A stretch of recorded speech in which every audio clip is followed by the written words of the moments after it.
राय star अपनी पत्नी के साथ कड़ी धूप में पूरी श्रद्धा से काम कर रहा था। दिन का सारा काम खत्म होने पर दोनों घर लौटने लगे। राय स्टार बहुत गरीब था, इसलिए जल्दी पहुंचने के लिए रास्ते के बगल से ही निकल गया। उसी समय व्हाइट 444 अपनी चमचमाती जीप से अपने बंगले की ओर जा रहा था। अचानक उसकी जीप से उसका छोटा बच्चा नीचे गिर पड़ा और जोर जोर से रोने लगा। राय स्टार व्हाइट 444 का दुश्मन होने के बावजूद उसके बच्चे को गोद में उठाकर प्यार से चुप करवाता है। बच्चा उसकी गोद में शांत हो जाता है।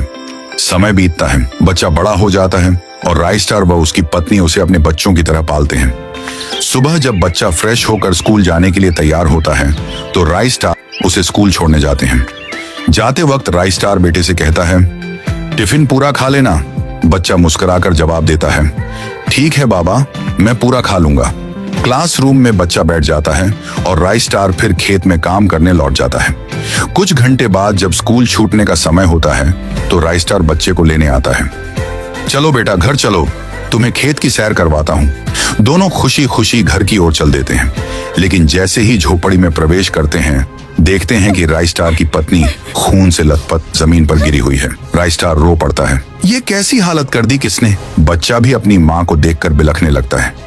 पीछे से आवाज आती है, राय स्टार। राय स्टार पीछे मुड़कर देखता है, वह व्हाइट 444 था अपने गुंडों के साथ। व्हाइट 444 बच्चे को देखकर कहता है, चलो बेटा हमारे साथ, मैं तुम्हारा असली पापा हूँ, तुम्हारी मम्मी इंतजार कर रही है। राय स्टार गुस्से से चिल्लाता है, नहीं, इसे किसी हाल में नहीं जाने दूंगा। इशारे पर गुंडे राय स्टार पर हमला कर देते हैं। सिर धड़ से अलग हो जाता है।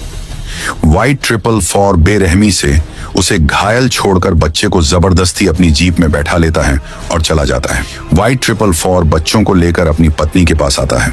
वह औरत जो माँ थी दोनों के सामने खड़ी होकर आंसू भरी आंखों से कहती है, अरे मेरा बच्चा कितना बड़ा हो गया है, चलो बेटा खाना खा लो। लेकिन बच्चा गुस्से से पीछे हट जाता है और कहता है, नहीं, तुम मेरी मम्मी नहीं हो। इतना कहकर वह दौड़ पड़ता है और सीधा राय स्टार और उसकी पत्नी की कब्र के पास पहुंच जाता है। कब्र पर गिरते हुए उसके आंसू जमीन को भिगो देते हैं। कांपती आवाज में वह कहता है, तुम दोनों ही मेरे असली माँ बाप हो। पापा उठ जाओ ना, मम्मी प्लीज उठो ना, मुझे अकेला मत छोड़ो।